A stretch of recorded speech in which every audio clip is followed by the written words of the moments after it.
नमस्कार, मैं हूं अंकुर। आप देख रहे हैं सत्य हिंदी। एक नजर अब तक की सुर्खियों पर। अब ईरान इजरायल संघर्ष पर कांग्रेस संसदीय दल की अध्यक्ष सोनिया गांधी बोली हैं। उन्होंने अंग्रेजी अखबार द हिंदू में ईरान इजरायल संघर्ष का जिक्र करते हुए एक लेख लिखा है। लेख में सोनिया गांधी ने लिखा कि ईरान लंबे समय से भारत का करीबी दोस्त रहा है और हमारे रिश्ते ऐतिहासिक और सांस्कृतिक रूप से गहरे जुड़े हुए हैं। ईरान ने कई अहम मौकों पर भारत का समर्थन किया है, खासकर जम्मू कश्मीर जैसे संवेदनशील मुद्दे पर। इस पोस्ट में उन्होंने साल 1994 का जिक्र किया, जब ईरान ने संयुक्त राष्ट्र मानवाधिकार आयोग में कश्मीर को लेकर भारत के खिलाफ लाए गए प्रस्ताव को रोकने में मदद की थी। सोनिया गांधी ने लिखा कि दुनिया ने एक बार फिर देखा कि जब कोई देश अकेले अपने फैसले पर सैन्य हमला करता है तो उसके कितने खतरनाक नतीजे हो सकते हैं। सोनिया गांधी ने लिखा कि इजरायल ने ईरान पर हमला किया, जो कि न सिर्फ गलत था बल्कि अंतर्राष्ट्रीय नियमों के खिलाफ भी। भारतीय राष्ट्रीय कांग्रेस ने इन बम हमलों और ईरानी जमीन पर की गई टारगेटेड हत्याओं की कड़ी निंदा की है। कांग्रेस का कहना है ये एक खतरनाक कदम है जो पश्चिम एशिया और पूरी दुनिया को अस्थिर कर सकता है। गजा में इजरायल की हाल की कार्रवाई भी इसी तरह निर्दयी और आम नागरिकों की जान की परवाह किए बिना की गई थी। सबसे दुखद बात यह है, ये हमला ऐसे वक्त में हुआ जब ईरान और अमेरिका के बीच बातचीत चल रही थी और शांति की उम्मीद थी। सोनिया गांधी ने कहा कि इजरायल के मौजूदा प्रधानमंत्री नेतन्याहू को शांति की कोशिशें कमजोर करने और कट्टरपंथियों को ताकत देने के लिए जाना जाता है। उन्होंने पहले भी ऐसी नीतियां अपनाई हैं जिनसे इजरायल और फलस्तीन के बीच शांति की कोशिशें रोकी गईं। अब डोनाल्ड ट्रंप, जो पहले अमेरिका की अनगिनत जंगों की आलोचना करते थे, वही अब इस रास्ते पर चल रहे हैं। 17 जून को ट्रंप ने दावा किया कि ईरान न्यूक्लियर बम बनाने के बेहद करीब है, जबकि उनके खुफिया प्रमुख ने इसका उल्टा कहा था। ऐसे वक्त में दुनिया को सच्चाई पर आधारित शांति की दिशा में काम करने वाली लीडरशिप की जरूरत है, न कि झूठ और ताकत के दम पर फैसला करने वालों की। इजरायल की सुरक्षा चिंताएं जायज हो सकती हैं, लेकिन दोहरे मापदंड नहीं चल सकते। इजरायल खुद न्यूक्लियर हथियार रखता है और पड़ोसी देशों पर हमला करता रहा है। इजरायल ईरान संघर्ष पर सोनिया गांधी ने कहा कि मौजूदा मोदी सरकार ने गजा में मची तबाही और अब ईरान पर हमले पर चुप्पी साध रखी है। कांग्रेस ने कहा ये न सिर्फ भारत की आवाज का नुकसान है बल्कि हमारे मूल्यों का भी। उन्होंने कहा कि भारत को खुलकर बोलना चाहिए, जिम्मेदारी से काम लेना चाहिए और हर कूटनीतिक तरीका अपनाकर इस तनाव को कम करने की कोशिश करनी चाहिए। ईरान ने शुक्रवार को कहा कि भारत को इजरायल की आक्रामकता की निंदा करनी चाहिए ताकि देशों की संप्रभुता और अंतर्राष्ट्रीय कानून को कायम रखा जा सके। साथ ही इससे दुनिया के बाकी हिस्सों में भी ऐसे हमलों को रोका जा सकेगा। ईरान के दिल्ली स्थित दूतावास में उप प्रमुख मोहम्मद जवाद हुसैनी ने कहा कि अमेरिका पाकिस्तान से संपर्क कर रहा है ताकि अगर पाकिस्तान ईरान पर हमला करे तो पाकिस्तान का समर्थन लिया जा सके। इस संदर्भ में उन्होंने कहा कि पाकिस्तान को ईरान के साथ खड़ा होना चाहिए जब इजरायल इस तरह की आक्रामकता कर रहा है। उन्होंने आगे कहा कि हम मानते हैं कि हर देश, जिसमें भारत भी शामिल है, इसको इस हमले की निंदा करनी चाहिए। सिर्फ इसलिए नहीं कि ये ईरान से जुड़ा मामला है, बल्कि इसलिए क्योंकि अगर इस तरह के हमलों की निंदा नहीं मिली तो आगे चलकर बाकी देश भी किसी पड़ोसी पर झूठे आरोप लगाकर हमला करने की हिम्मत करेंगे।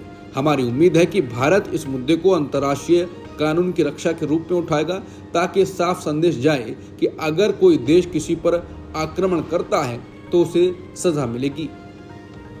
शुक्रवार को अमेरिकी राष्ट्रपति ट्रंप ने ईरान के परमाणु कार्यक्रम को लेकर अपने ही खुफिया विभाग की रिपोर्ट से खुलकर असहमति जताई।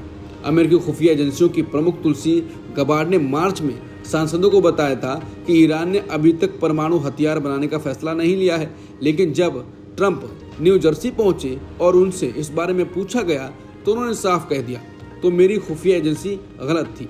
और जब उन्होंने बताया गया ये बात तुलसी गबार्ड ने कही तो ट्रंप ने कहा वो गलत है। ट्रंप के बयान के बाद अब ईरान परमाणु हथियार विकसित कर रहा है या नहीं, इस पर तुलसी गबार्ड ने अपने पुराने बयान से उलट बात कही है।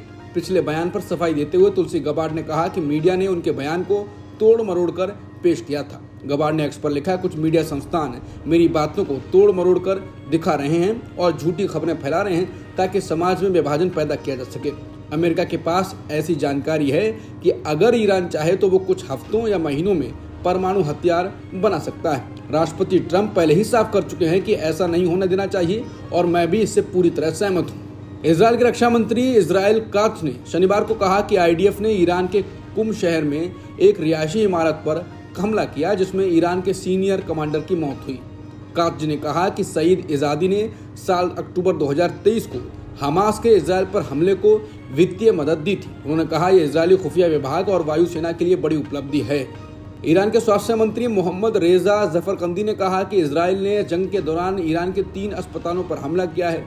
इन हमलों में 2 स्वास्थ्य कर्मियों और 1 बच्चे की मौत हो गई है। इसके अलावा इजराइल ने 6 एम्बुलेंस को भी निशाना बनाया है। ये जानकारी ईरान की फार्स न्यूज एजेंसी ने दी है। रूस के राष्ट्रपति व्लादिमीर पुतिन ने शुक्रवार को कहा कि उन्हें यह सोचकर चिंता होती है कि कहीं दुनिया तीसरे विश्व युद्ध की ओर तो नहीं बढ़ रही। सेंट पीटर्सबर्ग में एक आर्थिक सम्मेलन के दौरान जब उनसे सवाल पूछा गया कि क्या उन्हें वर्ल्ड वॉर 3 की चिंता है, तो पुतिन ने साफ कहा, हाँ मुझे चिंता है। पुतिन ने कहा कि दुनिया में झगड़े और टकराव की संभावनाएं बहुत ज्यादा बढ़ रही हैं। उन्होंने खास तौर पर रूस यूक्रेन युद्ध, इजराइल ईरान संघर्ष और ईरान के न्यूक्लियर प्लांट्स के पास हो रही हलचलों का जिक्र किया, जहां रूसी इंजीनियर 2 न्यूक्लियर रिएक्टर बना रहे हैं। पुतिन ने कहा ये सब बहुत परेशान करने वाला है, मैं मजाक नहीं कर रहा, ये सच में गंभीर मामला है।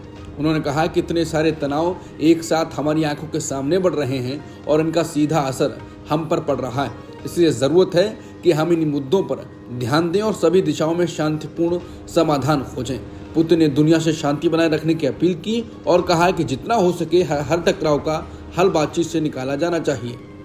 रूसी राष्ट्रपति व्लादिमीर पुतिन ने शुक्रवार को कहा कि उन्होंने ईरान इजराइल संघर्ष को खत्म करने के लिए रूस की तरफ से एक प्रस्ताव अमेरिका, इजराइल और ईरान के शीर्ष नेताओं को व्यक्तिगत रूप से दिया है।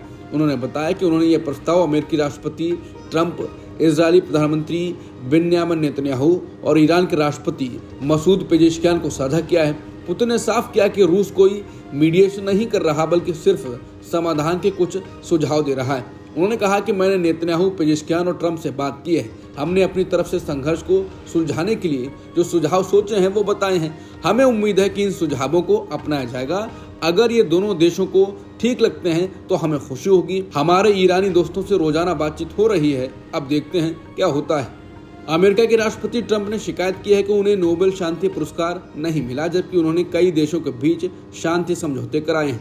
ट्रंप ने दावा किया है कि वॉशिंगटन में कांगो और रवांडा के बीच हुआ शांति समझौता भी उन्हीं की वजह से मुमकिन हुआ। दोनों अफ्रीकी देशों ने बुधवार को कहा कि वो एक समझौते पर सहमत हुए हैं, जिसे अगले हफ्ते अमेरिका में औपचारिक रूप से साइन किया जाएगा। ट्रंप ने सोशल मीडिया पर लिखा कि आज अफ्रीका के लिए एक शानदार दिन है और सच कहूँ तो दुनिया के लिए भी। लेकिन इसके बाद उन्होंने नाराजगी जताई कि उन्हें अब तक नोबेल कमेटी ने कोई पुरस्कार नहीं दिया है। ट्रंप ने कहा कि उन्होंने भारत और पाकिस्तान, सर्बिया और कोसोवो, मिस्र और इथियोपिया के बीच शांति के लिए भी पहल की, लेकिन उन्हें इसका कोई श्रेय नहीं मिला। ट्रंप ने यह भी कहा कि उन्होंने अब्राहम समझौते के जरिए इजरायल और कई अरब देशों के बीच रिश्ते सामान्य कराने में बड़ी भूमिका निभाई। हालांकि ट्रंप के दावे के उलट भारत ने साफ कहा है कि भारत पाकिस्तान के बीच संघर्ष विराम में ट्रंप की कोई भूमिका नहीं थी। लेकिन पाकिस्तान की सरकार ने कहा है कि वो ट्रंप को 2026 का नोबेल शांति पुरस्कार दिलाने की सिफारिश करेगी। पाकिस्तान सरकार ने ट्रंप को आधिकारिक तौर पर 2026 के नोबेल शांति पुरस्कार के लिए नामित किया है। पाकिस्तान का कहना है कि भारत और पाकिस्तान के हालिया टकराव के दौरान ट्रंप ने फैसले लेने वाली कूटनीति और अहम नेतृत्व दिखाया। इस पर ट्रंप ने दोबारा कहा कि मुझे अब तक 4-5 बार नोबेल मिल जाना चाहिए था। फिर तंज कसते हुए कहा वो मुझे नोबेल शांति पुरस्कार नहीं देते, क्योंकि वो सिर्फ लिबरल्स को ही पुरस्कार देते हैं। शुक्रवार देर रात इजरायली मीडिया ने रिपोर्ट किया कि ईरान ने लगभग 10 बैलिस्टिक मिसाइलें फलस्तीनी क्षेत्रों की तरफ दागी, जिनमें से कई तेल अवीव और उसके आसपास के इलाकों में गिरी। इस हमले से शहर में दहशत फैल गई। लोगों ने बताया कि उन्होंने शहर भर में कई जोरदार धमाकों की आवाजें सुनी। हिब्रू भाषा की रिपोर्ट्स के मुताबिक कुछ मिसाइलें इजरायल की आयरन डोम रक्षा प्रणालियों को पार कर गईं, जिससे इस सिस्टम की क्षमता पर सवाल उठने लगे। ईरानी मीडिया की रिपोर्ट के मुताबिक एक और चौंकाने वाली बात यह रही कि जब तेल अवीव से टीवी पर लाइव रिपोर्टिंग हो रही थी तो कैमरामैन ने अचानक कैमरे का एंगल बदल दिया या लाइव ब्रॉडकास्ट काट दिया। इससे लोगों को शक हो रहा है कि स्थानीय मीडिया असली हालात को छुपाने की कोशिश कर रही है। इजरायल ने ईरान पर नए हमलों की लहर शुरू कर दी है। शनिवार को इजरायली सेना ने एक बयान में कहा कि वायुसेना ने ईरान के मध्य क्षेत्र में मिसाइलों के गोदाम और लॉन्च साइट्स पर हमला करना शुरू कर दिया है। यानी अब इजरायल ईरान के उन ठिकानों को निशाना बना रहा है जहां मिसाइलें रखी जाती हैं या दागी जाती हैं। ईरान के राष्ट्रपति कार्यालय के एक अधिकारी माजिद फराहनी ने CNN से कहा है कि अगर अमेरिकी राष्ट्रपति ट्रंप इजरायल को ईरान पर बमबारी रोकने का आदेश दे दें तो ईरान के साथ कूटनीतिक बातचीत आसानी से फिर से शुरू हो सकती है। उन्होंने कहा कि ईरान मानता है कि बातचीत का रास्ता ही सही है, चाहे वो सीधे हो या किसी के जरिए। फराहनी का कहना है कि ट्रंप सिर्फ एक फोन कॉल से ये जंग रोक सकते हैं, लेकिन जब तक इजरायल ईरान पर हमले कर रहा है तब तक कोई बातचीत नहीं होगी। उन्होंने ये भी साफ किया कि ईरान अपने न्यूक्लियर प्रोग्राम को पूरी तरह बंद नहीं करेगा, क्योंकि उसका दावा है कि वो इसे शांतिपूर्ण उद्देश्यों के लिए चला रहा है। हालांकि उन्होंने ये भी संकेत दिया कि हम कुछ हद तक कमी ला सकते हैं, लेकिन पूरी तरह से इसे नहीं रोकेंगे। ईरान ने साफ कर दिया है कि जब तक इजरायल ईरान पर हमले बंद नहीं करता है वो किसी से भी कोई बातचीत नहीं करेगा। ईरान के विदेश मंत्री अब्बास अरागची ने बयान शुक्रवार को जर्मनी, ब्रिटेन और फ्रांस के विदेश मंत्रियों से मुलाकात के बाद दिया। उन्होंने कहा कि इजरायली शासन को ईरान पर हमले और जुल्म बंद करने होंगे। विदेश मंत्री ने दोहराया कि ईरान का परमाणु कार्यक्रम पूरी तरह शांतिपूर्ण है। हालांकि ईरान ने यह भी कहा कि वो जर्मनी, फ्रांस और ब्रिटेन के साथ बातचीत जारी रखने को तैयार है। पाकिस्तान के विदेश मंत्रालय ने भारत की ओर से किए गए इस दावे को खारिज कर दिया है कि दोनों देशों के बीच मई महीने में हुआ संघर्ष विराम पाकिस्तान के आग्रह पर हुआ। इस मामले पर पाकिस्तानी विदेश मंत्रालय ने एक बयान जारी किया है। बयान के मुताबिक भारतीय मीडिया में दावा किया जा रहा है कि पाकिस्तान के उप प्रधानमंत्री और विदेश मंत्री सीनेटर इसहाक डार ने कहा है कि पाकिस्तान ने युद्ध विराम की अपील की थी। हम इन दावों को पूरी तरह से खारिज करते हैं कि भारत की कार्रवाई के बाद पाकिस्तान ने युद्ध विराम की मांग की थी। पाकिस्तान की ओर से जारी इस बयान में कहा गया है कि भारत पाकिस्तान के बीच संघर्ष विराम करवाने में सऊदी अरब और अमेरिका ने अहम भूमिका निभाई थी। अब तक की खबरों में इतना ही। बाकी खबरों के लिए बने रहिए सत्यहिंदी.com के साथ।